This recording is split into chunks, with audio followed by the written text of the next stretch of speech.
25 años potenciando la presencia en Internet de grandes empresas de la región. Soho, diseñando experiencias. Bite Me Burger, hamburguesas Angus orgánicas, libre de hormonas, de esteroides y de antibióticos. Sabor inigualable. Hamburguesas hechas con verdad. Publimetro, el diario gratuito número 1 de Chile y el mundo. Y, ¿por qué no da lo mismo por quién votar? Conoce a los candidatos a escribir la nueva Constitución para Chile. Sus ideas y propuestas en ciudadanoempoderado.cl. Presentan Sin Filtros. ¿Qué tal, señoras y señores? ¿Cómo están? Bienvenidos y bienvenidas. La conversación constituyente, construyendo el Chile del futuro. Es lo que hacemos todos los días de lunes a viernes a las 21 horas acá en Sin Filtro, a través de las pantallas de Vive y también, por supuesto, a través de YouTube. Ahí estamos en Sin Filtros-TV. Lo puedes ver simultáneamente a las 21 horas o también puedes verlo porque todos los programas quedan albergados en ese lugar. Hoy día tenemos una conversación interesantísima y hay muchas personas que cuando les conté que íbamos a hablar de esto me dijeron, particularmente abogados, gente flemática en general, diciendo como, ¿y cómo le van a dar un rango constitucional o cómo van a consagrar constitucionalmente el tema de la filantropía y la solidaridad? Que son las conversaciones que queremos tener en el día de hoy. Bueno, vamos a ver, justamente aquí queremos debatir con respecto al acto de donar, ¿no? De que grandes fortunas, o no tan grandes también, puedan aportar significativamente a sectores claves para el crecimiento estratégico de nuestro país. No por dar solamente un solo dato, en los Estados Unidos, donde la cultura filantrópica está tremendamente instalada, el año 2017 llegaron a donar el 9,8% del PIB. Y ahí tenemos un PIB no descartable, ¿no? El mismo año, en nuestro país, solo llegamos al 0,12% del PIB. Vamos a buscarle una vuelta a la conversación con dos invitados, aparte de nuestro panel insigne, que se vinculan con el área y han estado vinculados históricamente con el área de la filantropía y la solidaridad. Todo el contexto de la conversación, como siempre, lo ven en el siguiente informe. Aquí comienza Sin Filtros. La filantropía, etimológicamente hablando, significa amor a la especie humana. Según el estudio Global Philanthropy Report, liderado por la Universidad de Harvard, actualmente la actividad filantrópica está altamente concentrada a nivel mundial, con un 60% de la presencia de fundaciones en Europa y un 35% en América del Norte. Sin duda, Estados Unidos es el país en que la filantropía se encuentra en un estado de desarrollo más avanzado, tanto por las cifras alcanzadas como por la sofisticación de sus formas. La filantropía forma parte inherente de la cultura americana y año tras año bate récords de recaudación. El año 2017, por ejemplo, alcanzaron 410.000 millones de dólares donados, lo que alcanza al 9,8% de su Producto Interno Bruto.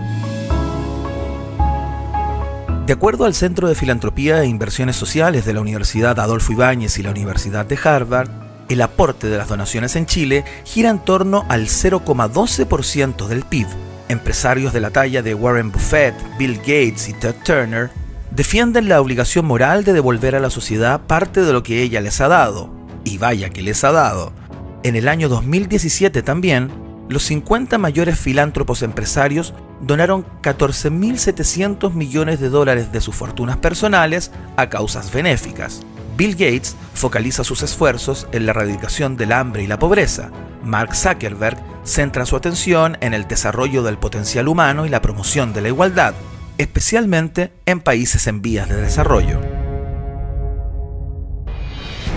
En los últimos 5 años, la riqueza en Chile ha crecido a un ritmo del 9% anual, lo cual nos ubica como el país con mayor potencial de desarrollo de familias de alto patrimonio en América Latina. De acuerdo con el Centro de Filantropía e Inversiones Sociales de la Universidad Adolfo Ibáñez, 8.000 hogares en Chile tienen un patrimonio líquido superior al $1.000.000. En nuestro país, si bien existe la Ley 19.885 que norma las donaciones, esto no está genuinamente incentivado y eso se nota. Hay materias que la mayoría de la ciudadanía considera de interés colectivo, como la protección del medio ambiente, y que históricamente no han sido recogidas por leyes de donaciones que puedan ser susceptibles a algún tipo de beneficio, lo que en general las ha paralizado. Se requiere un marco legal que facilite las donaciones y aportes privados, lo que no se refiere a incentivos tributarios, sino a un sistema comprensivo y simplificado, ya que hoy en Chile existen muchas reglamentaciones, pero pocas certezas jurídicas y facilidades. Es necesario crear un ecosistema filantrópico que funcione colaborativamente, ya que las organizaciones de la sociedad civil llevan mucho tiempo trabajando aisladamente. ¿Es la filantropía y su regulación una necesidad en la nueva Carta Fundamental? Estas y otras preguntas serán materia de debate hoy en Sin Filtros. Muy bien, ahí estaba el informe con parte de las preguntas que queremos contestar en el día de hoy junto a nuestro panel y junto a nuestros invitados. Solidaridad y filantropía nos convoca hoy. Quiero presentar rápidamente a nuestro panel, pero dándoles la importancia, porque ya que llevan un tiempo corriendo en televisión y todo eso, han crecido sus egos. Saludamos de inmediato al abogado Gabriel Alemparte, que está con su libretita de notas ahí, anotando hasta un minuto antes de empezar el programa, lo que se conoce como calentar la materia. Gabriel, ¿qué tal? Bienvenido. ¿Cómo estás? Muy bien, muy bien. Después de las vacaciones no me ha crecido el ego, más bien te han crecido las formas. Crecido yo. Te han crecido las formas. Yo sé que hay algunos televidentes que me han recordado el sobrepeso. Pero... ¿Ah, sí? Sí. Pero sí. lo han insultado como pero de mala manera. Pero es que a mí me importa nada. Yo soy un gordo feliz. Pero... soy feliz, soy un gordo feliz. Presentamos al señor Alejandro Irarrázaval, quien dice que lo más importante para él es patria, familia y Dios. Empresario en algún minuto, ¿no? Soy. Es empresario. Actualmente, sí, señor. Todavía. Todavía. No le voy a preguntar si ha hecho filantropía, porque probablemente lo ha hecho Sería mal gusto decirlo. De manera secreta, ¿no? No le voy a preguntar, mejor, bueno, ya va a ser parte de la conversación. Irina Caramanos, completamente de negro en el día de hoy. ¿Cómo está usted? Muy bien, ¿y tú, Iván? Muy bien, muy contento de que estés acá en una nueva conversación de Sin Filtros, que cuando veníamos entrando dijo muy bonito el tema de hoy y muy interesante también. Muy, muy interesante. Excelente. Puede ir para cualquier lado hoy día. Puede ir para cualquier lado la conversación en el día de hoy. Y Francisco Javier Orrego, uno de nuestros constitucionalistas acá. ¿Cómo le va? ¿Bien? Muy bien. Buenas noches, Iván. Buenas noches. Un día más en este programa, un día más feliz, un día más de trabajo. Un día más de trabajo. No soy un gran filántropo, pero se hace lo que se puede. Se hace lo que se puede. Nuestra constitución, quiero partir al tiro contigo. No, quiero presentar a nuestros invitados, por favor, qué estupidez más grande. Duilio de la Peira, 44 años, ingeniero comercial, MBA en Administración y Finanzas, fundador de Inspira 360, exdirector de ASECH, es candidato por el Distrito 9 y en el transcurso de la conversación nos va a explicar qué es esta que parece una suerte de fundación, ¿no? Bienvenido, ¿cómo le va? Muy bien, muchas gracias Iván por la invitación. Va a estar muy, muy entretenido el tema de conversación. Muchas gracias. Bueno, va a depender de ustedes, así que espero que así sea. Baranda Benito, psicólogo, ha trabajado en una serie de organizaciones sociales desde la convicción que es urgente avanzar en la promoción de los derechos sociales. Actualmente es candidato por el Distrito 2 y una persona ligada al mundo de los medios de comunicación también. Benito, bienvenido, muchas gracias por estar acá. Muchas gracias, un agrado estar acá y además también junto a Diulio y con todos ustedes. Muchas gracias. Quiero partir al tiro contigo, Francisco. ¿Qué dice nuestra Constitución con respecto al tema que nos convoca en el día de hoy? ¿Hay algún costado por el cual podamos darle rango constitucional a nuestra conversación de hoy? Mira, si nos podemos revisar capítulo por capítulo de la Constitución o artículo por artículo, no vamos a encontrar la palabra filantropía. ¿Ya? No hay un modelo establecido en la Constitución. Sin embargo, yo creo que sí es un tema constitucional, ¿ya? Que no sé si va a estar regulado previamente en la Constitución, pero que sí va muy ligado con el modelo de Estado que queremos construir y con el modelo de sociedad que queremos construir. Entonces se habla mucho, por ejemplo, hoy en día de que hay que avanzar desde un Estado subsidiario, que es la concepción tradicional del constitucionalismo liberal clásico, hacia lo que sería un Estado solidario. Otros sectores más cercanos a la izquierda plantean un Estado social, democrático, de derecho, pero este concepto de solidaridad está como metido en todos lados. Entonces, si bien no va a estar claramente consagrado en la Constitución, creo que sí se puede agarrar desde la perspectiva que vamos a tener de los cuerpos intermedios, de cuál es la importancia de la sociedad civil dentro de esta construcción social que vamos a tener. Benito, ¿tú tienes la impresión que con esta nueva Carta Fundamental se abre una posibilidad, una oportunidad para incorporar quizás el concepto de filantropía, darle un marco regulatorio, ¿no? Y hacer, como en otros países, en Europa, en los Estados Unidos, donde es parte de la cultura misma de cada uno de esos países? Dábamos datos ahí y la verdad es que hoy damos pena comparándonos con esos grandes países. Bueno, tú lo acabas de decir, es parte de la cultura. Yo no sé si es parte de la Constitución, pero sí depende, por supuesto, de la concepción de Estado que tengamos. Cuando tú tienes Estados, ¿no es cierto?, muy frágiles, el espacio de la acción de la ciudadanía es grande porque tú dices, tengo que resolver dificultades que vivo cotidianamente y tengo que movilizarme por una persona que tiene discapacidad, por personas, ¿no es cierto?, mayores que quedan abandonadas, y convoco la solidaridad espontánea de la gente, pero a medida que los Estados van evolucionando, que los países se van desarrollando, esa solidaridad se institucionaliza. Y eso pasa a ser, ¿no es cierto?, el Estado solidario o, en el extremo, ¿no es cierto?, el Estado social, ¿no es cierto?, democrático de derecho, que al final lo que hace es salvaguardar derechos básicos de las personas, y en eso participan, por supuesto, organismos intermedios, la sociedad civil, colaborando en esa tarea. Y yo creo que hacia allá tenemos, por supuesto, que avanzar.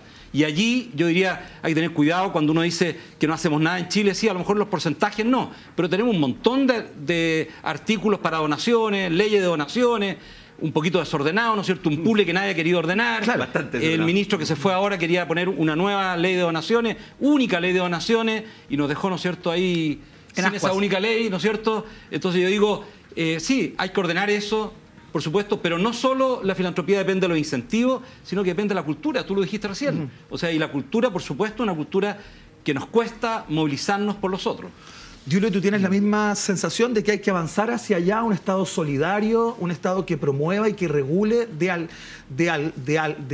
alguna forma la participación de ciertos cuerpos en temas estratégicos para el Estado? Sí, yo coincido que acá hay un problema cultural. No sé si problema, dicen que la cultura es parte de las creencias que están ancladas en la mentalidad colectiva de todos sus ciudadanos, en este caso cuando hablamos de una nación.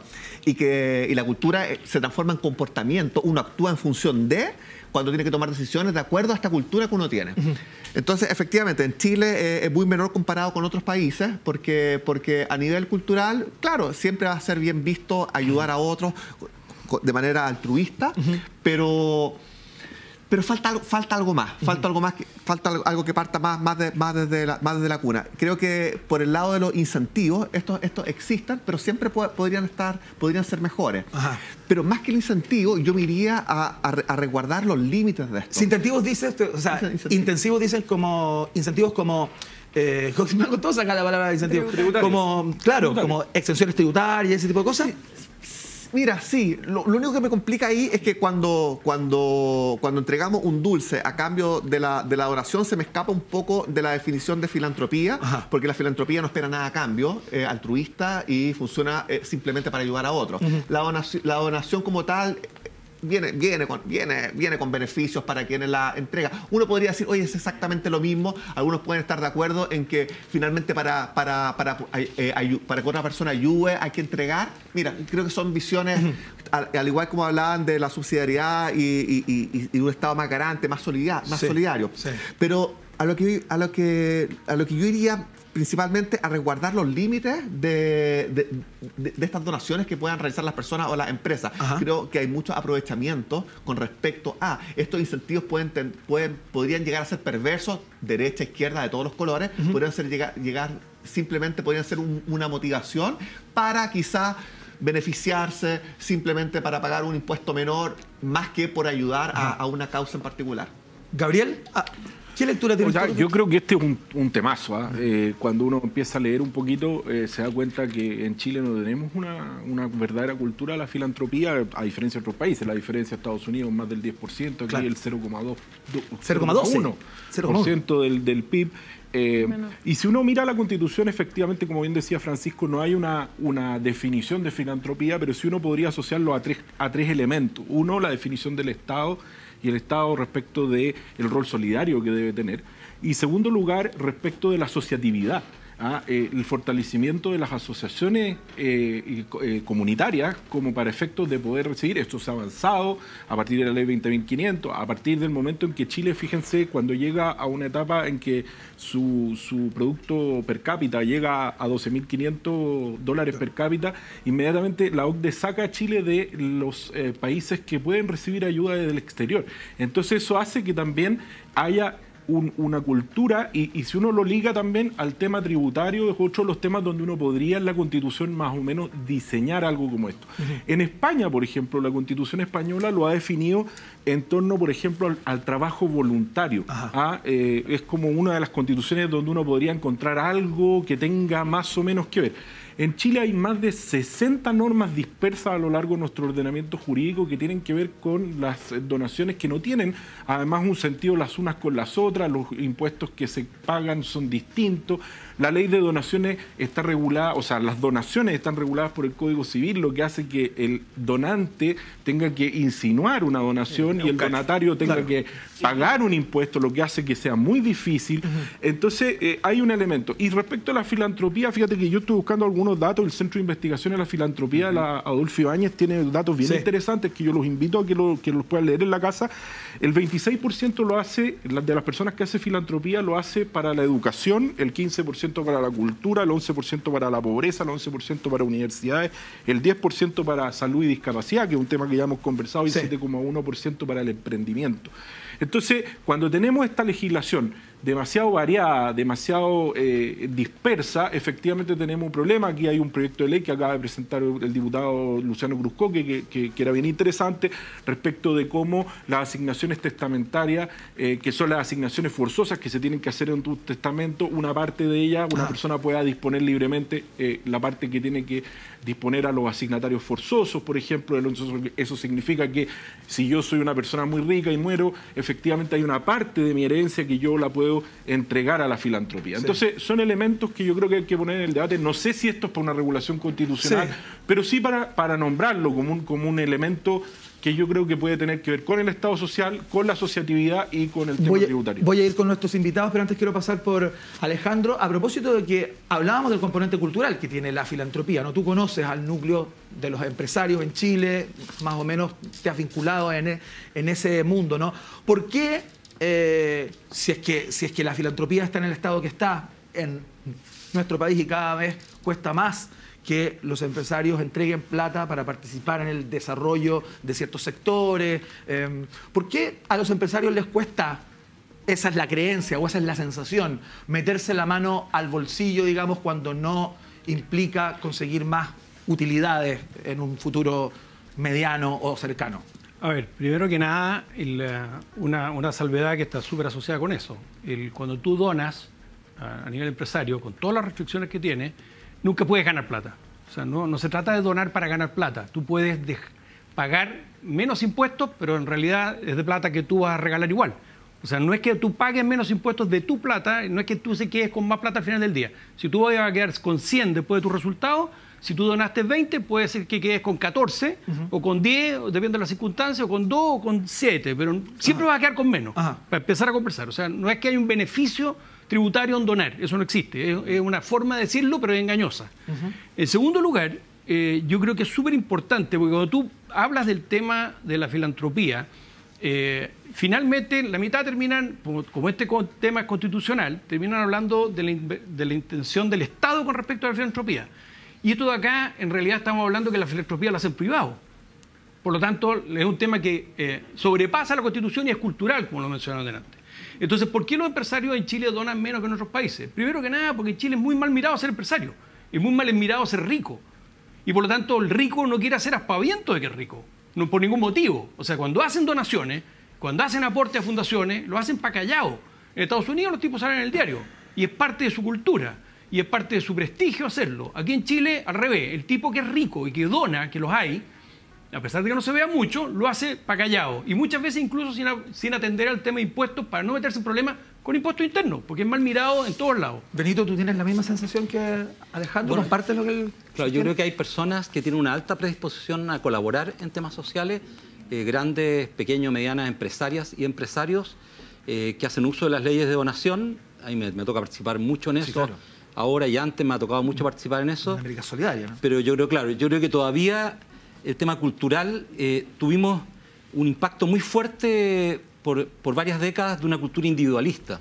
Y la cultura individualista nos encerró mucho en nosotros mismos. Y al encerrarnos mucho en nosotros mismos nos hizo preocuparnos obsesivamente de los bienes que teníamos en todos los estratos sociales. Y eso nos llevó a ir rompiendo vínculos comunitarios. Y al romper los vínculos comunitarios, tú después tienes baja predisposición a ponerte en el lugar de los otros. Y eso la psicología, la sociología lo ha estudiado mucho y yo creo que no depende inclusive ni de las creencias, porque inclusive las creencias en muchas partes del mundo, ¿no es cierto? Yo soy una persona creyente, ¿no es cierto?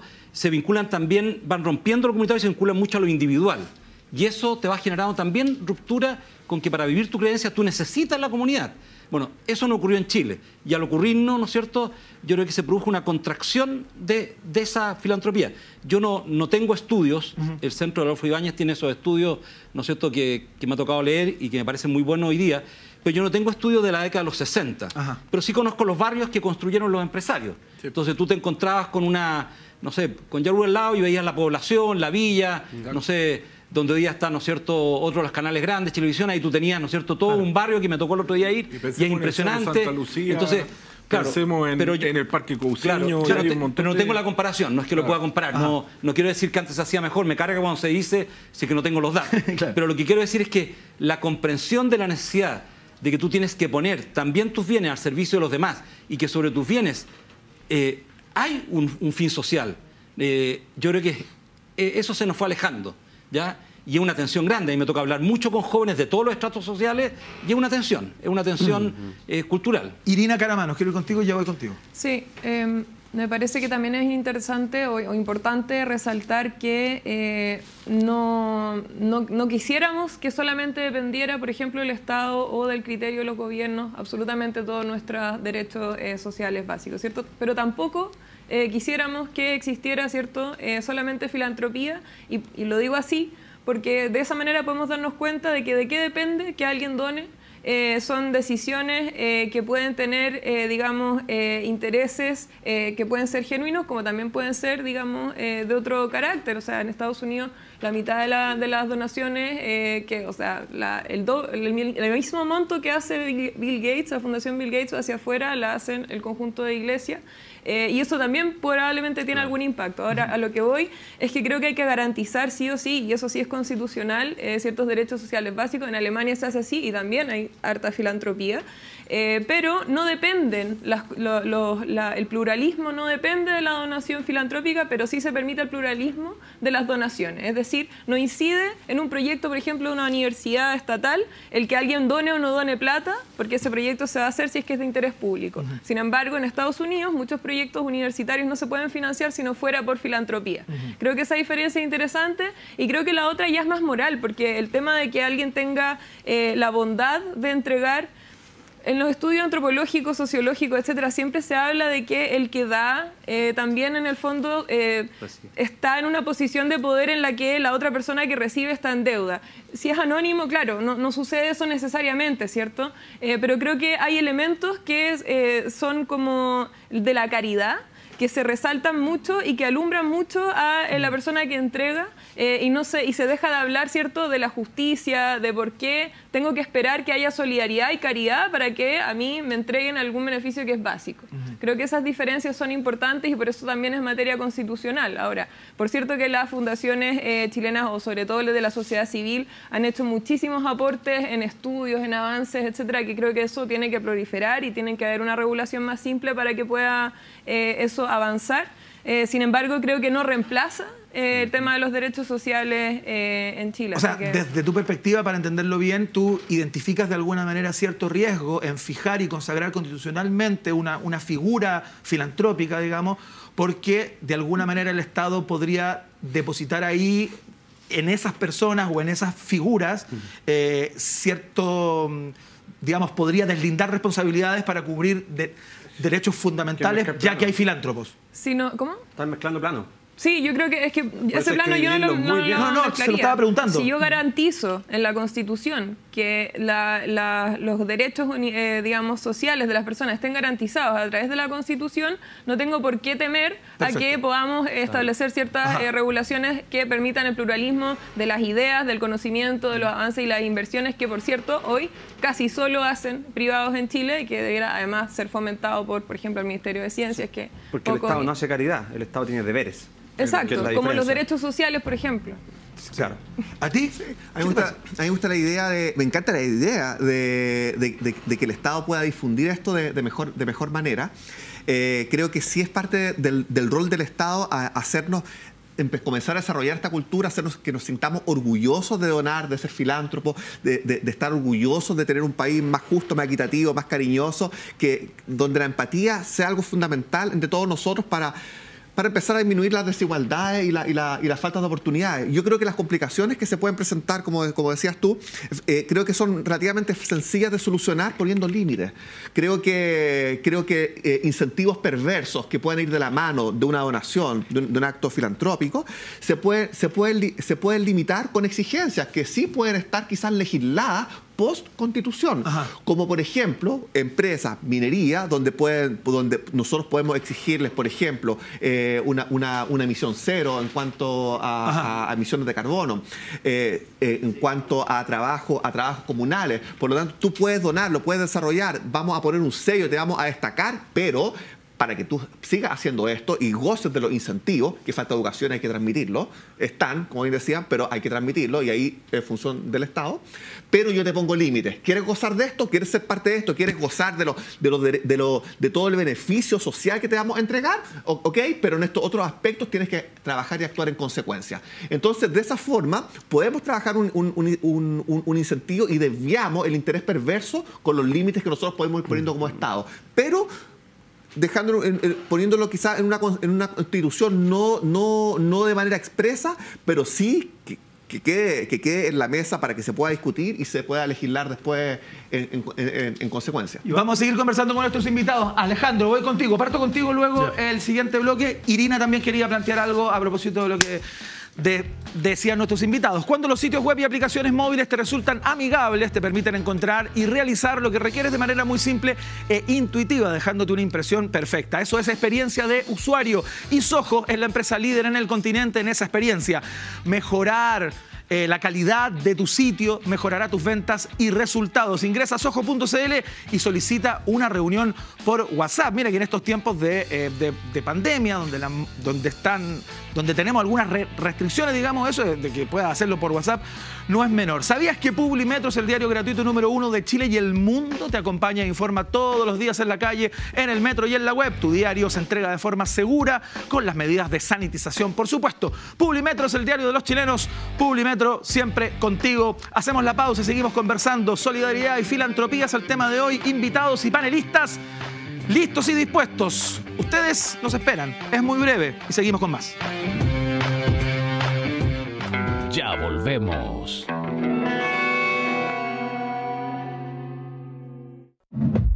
Mejorar la experiencia de las aplicaciones y sitios que usamos frecuentemente se ha vuelto fundamental.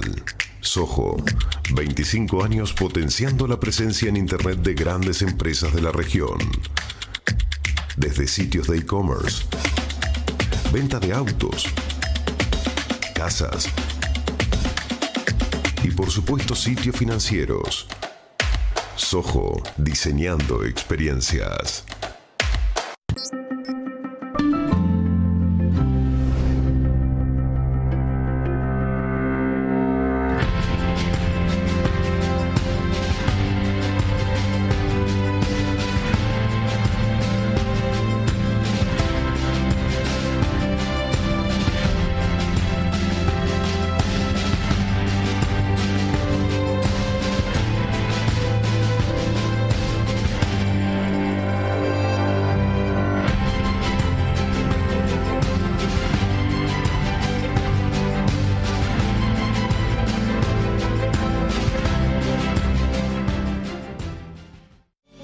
Publimetro te acompaña de lunes a viernes en el metro y en los principales puntos de la ciudad. El diario gratuito número 1 de Chile y el mundo se entrega con los más altos estándares de seguridad para prevenir contagios de coronavirus. Publimetro, el diario gratuito más leído, siempre te acompaña.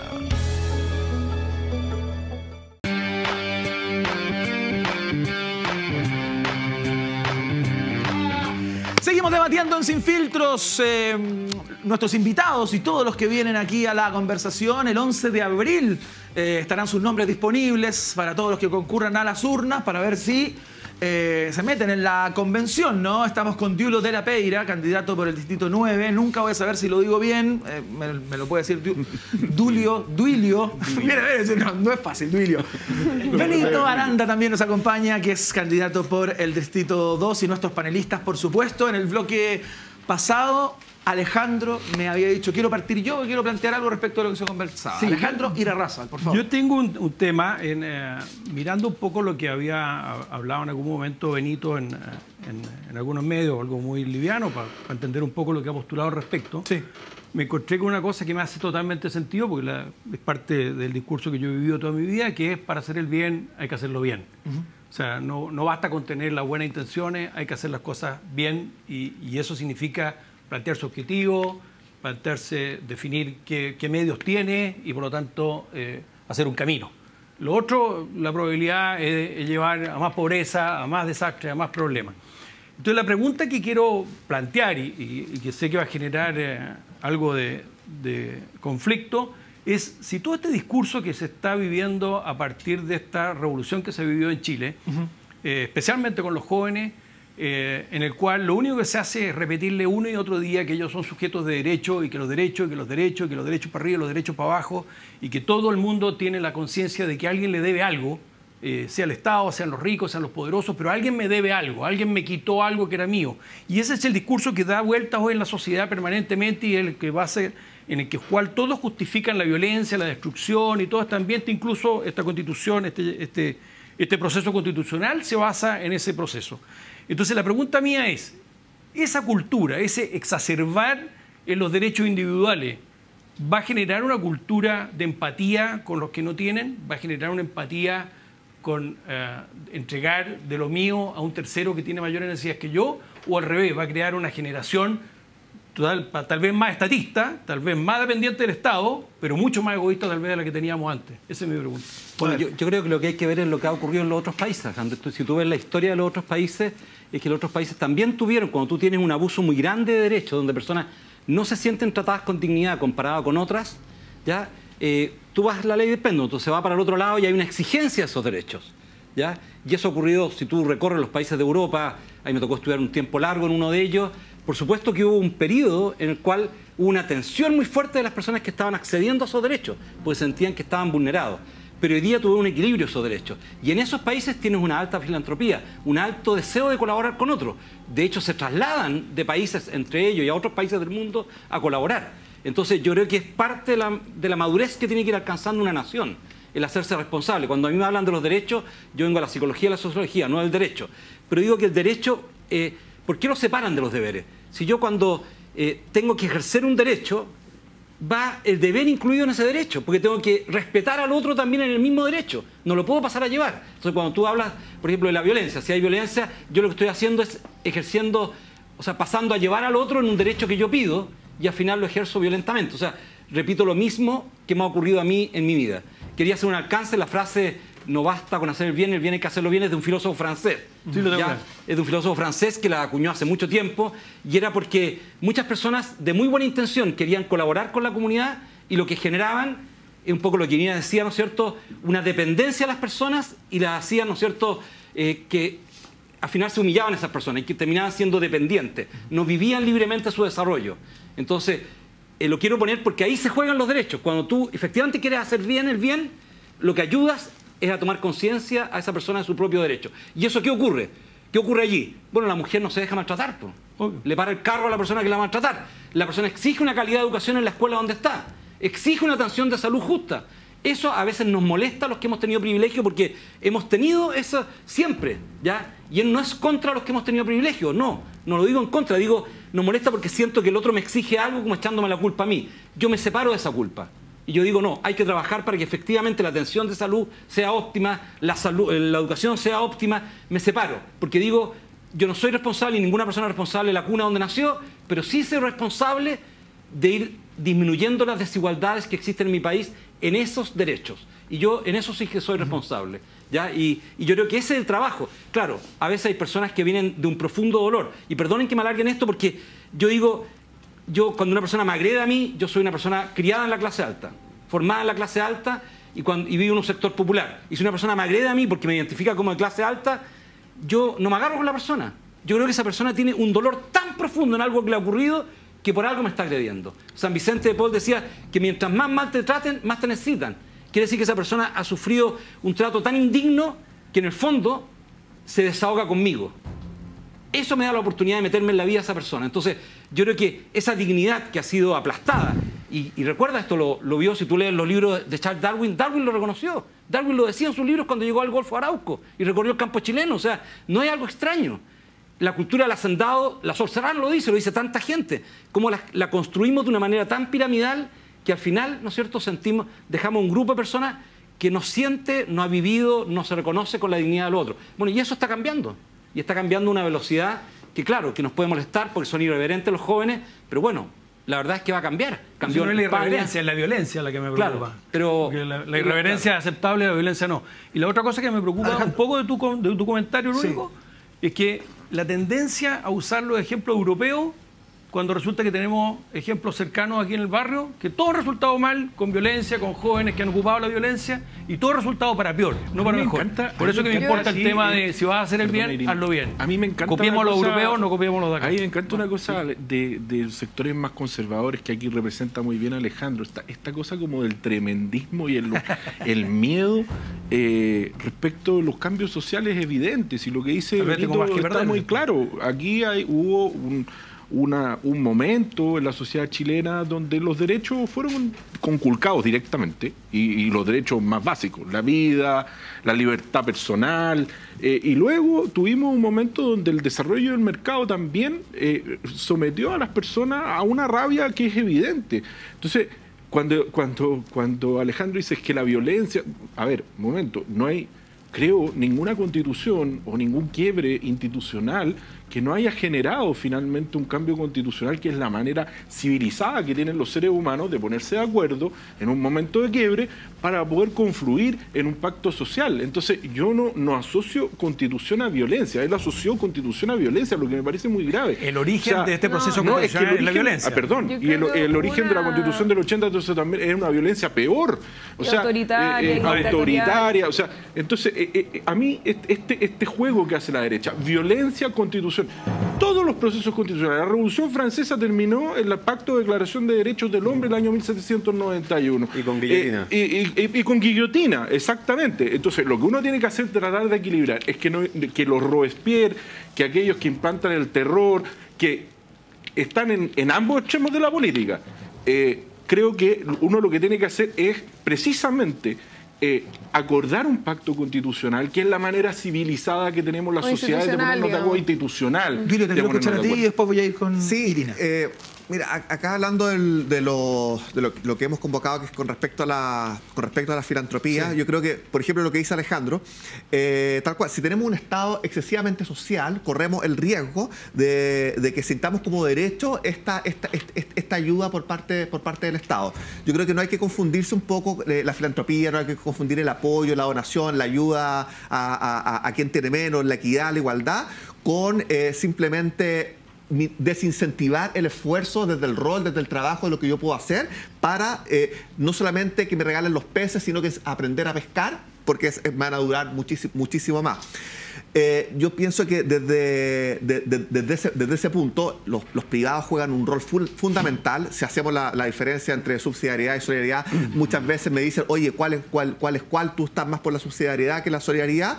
Yo creo que esto es un mix. Yo creo que para cada solución la barrera tenemos que moverla más para un lado, más para el otro. En ningún caso desincentivar el rol de cada persona con respecto al trabajo y a lo que tiene que hacer para que se desarrolle este país. Creo que el exceso de derecho genera estancamiento en la sociedad. ¿Podemos tener a los privados para que sean parte de esta solución? Por supuesto, y eso no tiene nada de mal. Un Estado subsidiario en el cual ponemos a los privados y lo incentivamos, pero con límites, los límites que hablaba al principio, para que sean parte de esta solución es fundamental, porque si no, finalmente tiene un Estado mucho más grande, mucho más amplio, más lento, más burocrático, y que finalmente no va a dar el resultado que nosotros podríamos esperar. ¿Sabes qué me pasa, Iván? Que cuando alguien dice, por ejemplo, un hombre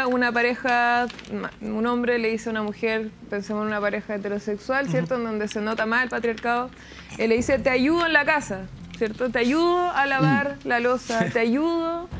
Mira, cuando estamos hablando de igualdad, para corregir estructuralmente la desigualdad, no estamos hablando de ayudas, estamos hablando de derechos. No es ayudar, el Estado no estaría ayudándole a las personas a poder vivir dignamente, estaría estableciendo derechos. Y creo que conectar la violencia, de cierto, una revuelta social, que por cierto que se puede caracterizar de esa manera, y conectarlo con la falta de empatía me parece tremendo, porque justamente después del estallido social vino la pandemia y la gente se tuvo que autogestionar sus ollas comunes. En muchísimas comunas de Chile hubo casi la mitad, ¿cómo se llama? 460.000 familias que tenían necesidad de alimentarse y se armaron ollas comunes con, por supuesto, mucha solidaridad, pero llenando un vacío, creo yo, que no les corresponde necesariamente llenar a esas personas. Entonces, el problema, creo yo, es que estamos hablando como de un problema que supuestamente es cultural y desde una cultura que está basada, lamentablemente en este tiempo, en el mérito, en el que yo me tengo que merecer poder vivir bien. Y para eso tengo que darle las gracias al Estado porque me deje vivir dignamente. A mí me parece que eso es tremendamente no es la visión mía, perdona. Por supuesto, claro, tú ya dijiste tu visión y ahora dije la mía. Que ya está diciendo un dictamen de la visión. Si tuviéramos un Estado con una billetera infinita, yo estoy, a ver, a mí me pasan dos cosas, porque yo estoy totalmente de acuerdo con lo que tú dices, pero también entiendo que la billetera también es limitada y creo que cuando hay ollas comunes, veo personas que se están haciendo a cargo de la solución. Y por otro lado, veo un Estado que si lo tengo que criticar porque no ha hecho eso y las personas han encontrado la solución, yo creo que el Estado no ha mostrado un excelente funcionamiento durante esta pandemia. Yo he visto cómo gente va a recolectar el arroz que le quede al vecino para poder echarlo a la olla común, ¿ya? Eso es precariedad total. Eso es entregar mucho más de lo que la gente tiene. Yo creo que hay que tener cuidado con decir que el reconocimiento excesivo de derechos, porque y que no ha dado resultados. Si tú ves el reconocimiento de derechos desde la Declaración de los Derechos Humanos, ha dado muchos resultados. No hemos tenido ningún momento de desarrollo integral en el mundo, desarrollo igualitario en los países de Europa, gracias a esa declaración y muchas otras declaraciones de los derechos. La Declaración de los Derechos del Niño no han entorpecido el desarrollo, al contrario, no han permitido un desarrollo digno, no han permitido un desarrollo más igualitario. Cuando los países van reconociendo esos derechos y dicen el derecho a la educación de calidad tiene que ser compartido por todos y esas asimetrías de origen me corresponde a mí, Estado, reducirla, no al mérito. El mérito, por supuesto, que lo sumamos. Los europeos no son flojos. Exacto. O sea, cuando tú reconoces los derechos, la gente tiene que trabajar todos los días y levantarse a trabajar. Los países de Europa del Norte tienen que levantarse a trabajar todos los días, pero tú fuiste reconociendo. Y lo segundo, hay que tener mucho cuidado, cuando tú reconoces un derecho, no es exigible de manera inmediata. Bueno, ustedes lo saben mejor, son abogados, ¿no es cierto? Hay una gradualidad, una progresividad. Y eso lo hemos hecho en Chile y hemos tenido experiencia. El auge de esa experiencia no es que tú aprobaste toda la enfermedad inmediatamente, la fuiste aprobando en la medida que disponías de recursos. Entonces, hoy día, por ejemplo, el derecho a la vivienda no está contemplado. ¿Y qué es lo que ocurrió en Chile? Hasta el 73, la vivienda, y hay un decreto, ¿no es cierto?, una ley que fue aprobada en el 67, que la conocí esta semana, y que fue una modificación constitucional, ¿ya?, que promovía la inclusión que hablamos hoy día, con otras palabras, de que los barrios no podían quedar segregados. Bueno, tú liberaste la construcción, antes las empresas privadas construían, pero eran fuertemente reglamentadas por el Estado. Tú hoy día liberaste eso, ¿y qué le ocurrió con Chile? Bueno, Chile se segregó. Esa segregación también sucede a nivel mundial. Lo conversamos en un programa pasado. No hay constitución hoy día. Y esto un poquito porque siempre uno escucha esta cosa como de la constitución minimalista, maximalista y todo el cuento, que de repente este cuento de la constitución minimalista, las constituciones tienen en castellano entre 150 artículos y 300 más o menos, si uno hay una de lugares a 400, sí, está bien. Pero de países que yo reconozco constituciones con Europa. 150, no Europa. Estoy hablando de Costa Rica, Uruguay. Uruguay tiene 383 artículos, no deja de ser una constitución. La nuestra ya tiene 145 artículos con las disposiciones transitorias. Entonces, en este jueguito de la constitución mínima máxima, algunos tratan de pasar el cuento de no meter los derechos políticos, culturales y económicos dentro en el cuento. Y lo voy a decir a propósito de un tema, Iván, el tema que planteaba Benito. No hay constitución hoy día, estoy hablando Costa Rica, Uruguay, Perú, España, Portugal, Italia, donde no se consagre el derecho a la vivienda digna y donde no se consagre, por ejemplo, en Alemania, la especulación del uso del suelo como uno de los elementos que hay que controlar desde el Estado. Por lo tanto, ojo ahí con estos cuentos como del Estado, como el castigador. Los Estados europeos son bastante, y perdona, en la mayoría de las constituciones un artículo respecto al derecho de propiedad. Nosotros tenemos 5 o 6. Francisco Javier Orrego. Lo que no me gusta cuando estamos en este debate es cuando empezamos en esa confrontación de los buenos, los malos, el Estado bueno, los privados malos. Hay matices. Y me gustaría, sí, sobre todo colaboración. Entonces, esta es una materia en donde particularmente el rol del Estado es muy claro.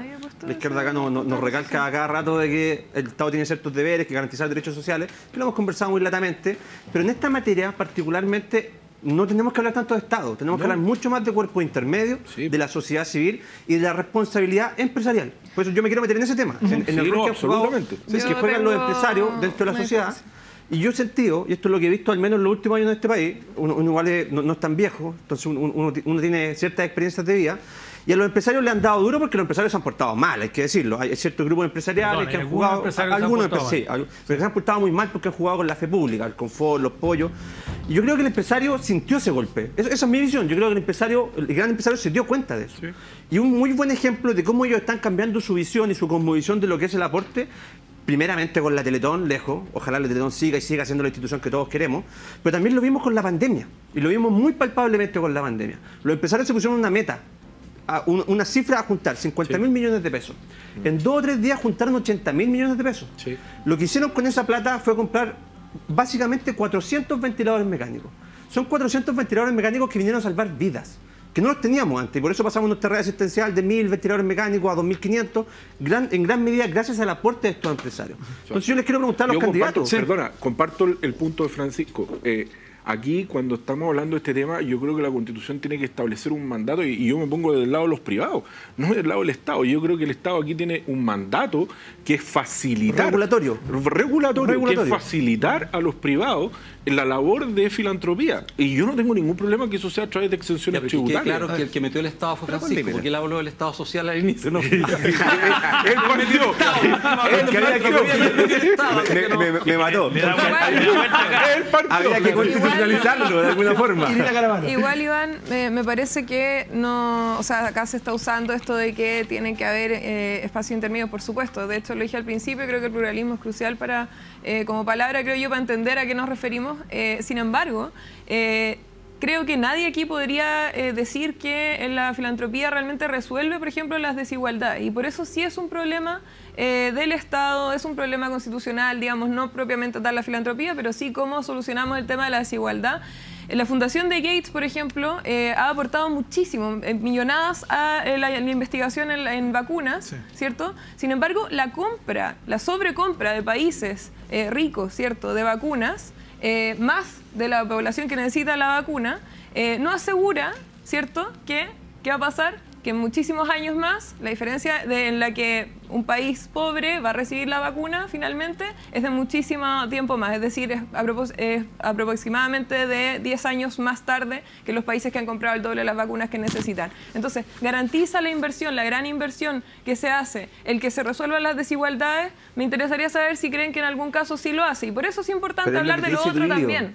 Sería genial que lo pudiéramos hacer, justamente y pudiera para todos. Tú nombraste a la Teletón, Francisco. Tú nombraste a la Teletón. No, pues si compráis el doble de lo que necesitáis. Tú nombraste a la Teletón, Francisco. Denme un segundo, me quiero ir con Duilio porque me parece interesante su lectura respecto a ese modelo, ¿no? Tú sufriste un accidente en el año 2012 colaborando con la Teletón, un atropello en la Ruta 68, cuando hacías una suerte de... Sí, para reunir fondos. Para juntar fondos y todo eso. Y luego yo me imagino que fuiste yo sin usuario, pero era un acto filantrópico. Filantropía no es solamente donar dinero, tú también puedes ser un puente en esta ecuación. ¿Qué te pasó? Cuéntanos qué es lo que te pasó, porque pasó hace un rato ya, 8 años. Y una cosa para ponerlo en antecedente de lo que te voy a contar, la filantropía es una parte de las soluciones para tener un Estado con una cancha más pareja. Es una de las soluciones, no es la única, ni podemos decir, oye, la filantropía va a venir a solucionar y no son únicamente los privados. Sí, pero es una. Filantropía es una para emparejar la cancha.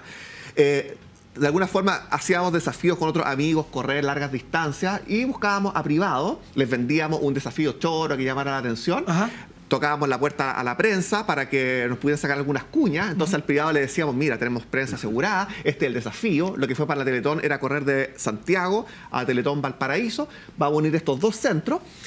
Tú nos donas dinero, bueno, se lo pasa a Teletón directo. Por esta causa lo haces posible. Nosotros solamente somos únicamente el puente. Y acá hacíamos finalmente un triángulo, un círculo de colaboración. Ajá. 1000 kilómetros de Santiago a Puerto Varas con desafío Levantemos Chile después del terremoto el 27 de febrero, atravesé Italia, Suiza y Francia corriendo por los Alpes, consiguiendo apoyos sociales y económicos para las personas, la Teletón fue otro, y una serie de desafíos pequeñitos que no salían en ningún lado. Y esa noche un conductor ebrio, a mí, bueno, no, lo que siempre me decía el fiscal, no fue un accidente, fue un delito. Una persona con 2,42 grados de alcohol que tenía la licencia cancelada. Desperté 8 días después con titanio de rodilla a cadera y ambas caderas, ambas piernas, implante aórtico, lesión cerebral, dolor neuropático crónico hasta el día de hoy, que es mi amigo, que me recuerda todos los días que hace 8 años atrás me atropellaron. Pero siempre digo con mucho pudor de que cuando me preguntan si tengo algún tipo de discapacidad, me dieron la discapacidad total. Hoy día estoy de pie, pero tengo que también ser muy respetuoso con la persona que no puede caminar, el no vidente, la persona que no tiene audición, discapacidades tremendamente duras. Entonces, si he podido tener este beneficio, también un acto filantrópico, hablando es poder hoy día colaborar desde mi rol, qué es lo que puedo hacer yo desde mi rol para apoyar en esta situación, a ser un país más cariñoso. Estuve en ASECH 2 años trabajando, aportando para los emprendedores en este mismo rol, y hoy día la Constitución me da una oportunidad única de no solamente llegar a 41.000 emprendedores que son de ASECH, sino que a todo un país con los ejes de emprendimiento, porque finalmente me acortó la brecha, inclusión, me despidieron de mi trabajo cuando se me acabó la licencia médica, simplemente por ser proclive a licencia, y el deporte que tiene que estar consagrado, que tampoco está. Vamos a seguir conversando con nuestros invitados. Solidaridad y filantropía nos convoca hoy, con nuestros panelistas, por cierto. Llegó a Chile la primera cadena de hamburguesas orgánicas, Bite Me Organic Burger, las mejores hamburguesas de carne Angus natural de la más alta calidad. Es libre de hormonas, de antibióticos, de esteroides también. Además, tienen la mejor hamburguesa vegana, la Impossible Burger, a base de plantas y raíces. Encuéntralas en Apoquindo 4900, Terraza Omnium. Síguenos en Instagram, ahí está la dirección Bite Me Organic Burger. Y ustedes bien saben que no solamente el 11 de abril concurrimos para votar por los señores que nos acompañan acá, sino también tenemos elecciones de alcaldes, de concejales y gobernadores regionales. Son muchos los candidatos que hacen campaña. En la www.ciudadanoempoderado.cl accedes al mayor catálogo posible de candidatos por distrito, un detalle de las ideas que impulsan y una reseña biográfica de cada uno de ellos y de ellas. Porque para votar hay que estar informado. Ingresa a la www.ciudadanoempoderado.cl. Y esta es la botella que nos hidrata aquí en el debate todos los días. Las tinajas que nos manda su agua para nuestros panelistas, para nuestros invitados también. Naturalmente, alcalina, es parte también de Sin Filtros. Ahí está. Bien. La pausa y seguimos. Ya volvemos.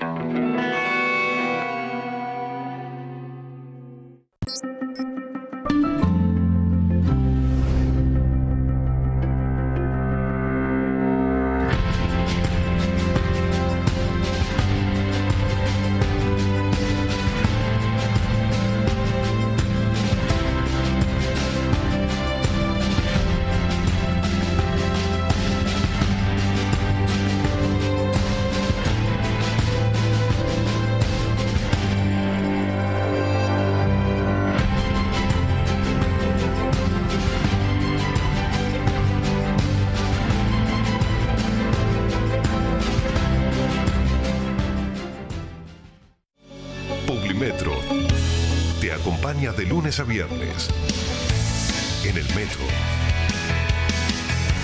y en los principales puntos de la ciudad.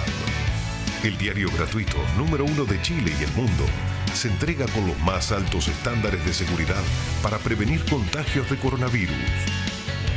Publimetro, el diario gratuito más leído, siempre te acompaña.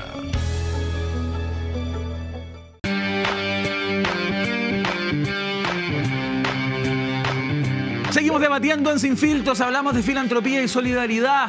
Y han salido otros temas, por supuesto, también aledaños, que se vinculan tangencialmente con el que nos convoca. Benito Baranda nos acompaña en el día de hoy, candidato por el Distrito 12, y el señor Duilio de la Peira. Creo que lo dije bien. Excelente. ¡Bien!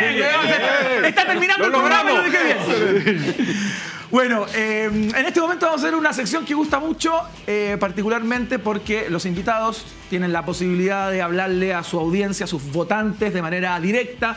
Se llama Vota por mí, porque porque digamos, es lo que es, digamos, es el momento en que piden el voto de alguna manera, o si quieren entregar otro mensaje pueden hacerlo también. Son 30 segundos clavados. Si es que no logran meter el discurso o el texto en los 30 segundos, se bajan los micrófonos draconianamente. Benito, Duilio.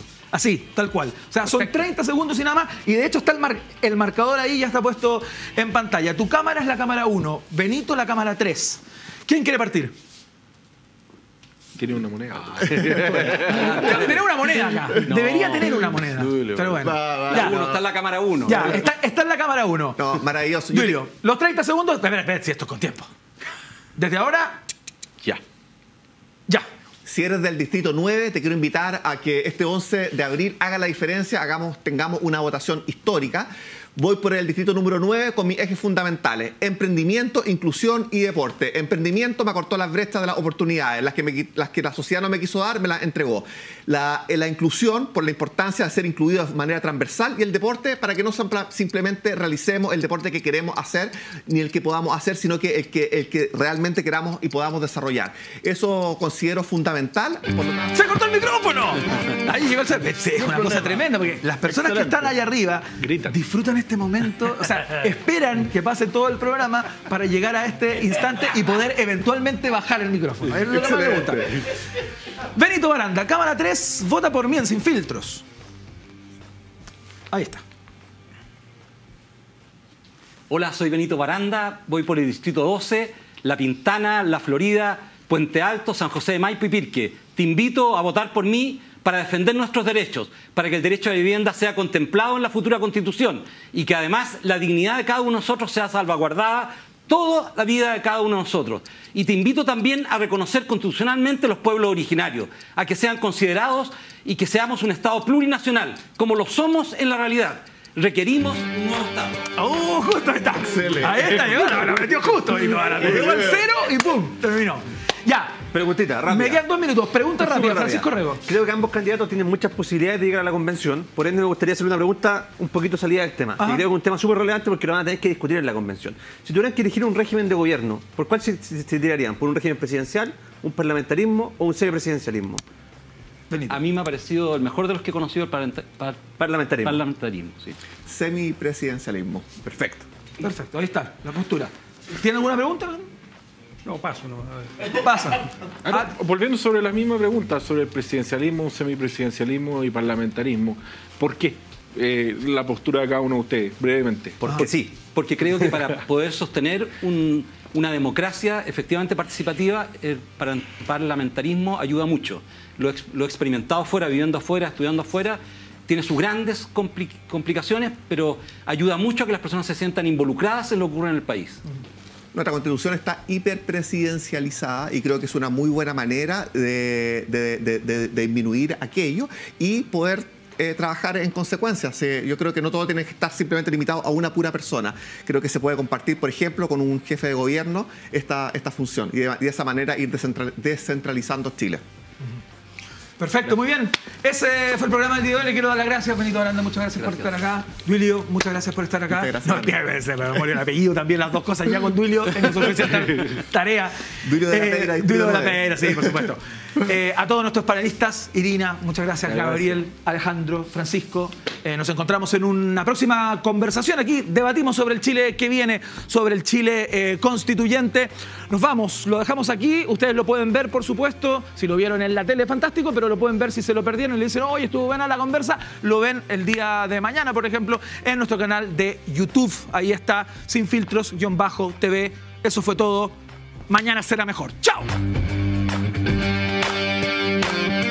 25 años potenciando la presencia en Internet de grandes empresas de la región. Soho, diseñando experiencias. Bite Me Burger, hamburguesas Angus orgánicas, libre de hormonas, de esteroides y de antibióticos. Sabor inigualable. Hamburguesas hechas con verdad. Publimetro, el diario gratuito número 1 de Chile y el mundo. Y, ¿por qué no da lo mismo por quién votar? Conoce a los candidatos a escribir la nueva Constitución para Chile. Sus ideas y propuestas en ciudadanoempoderado.cl. Presentaron Sin Filtros.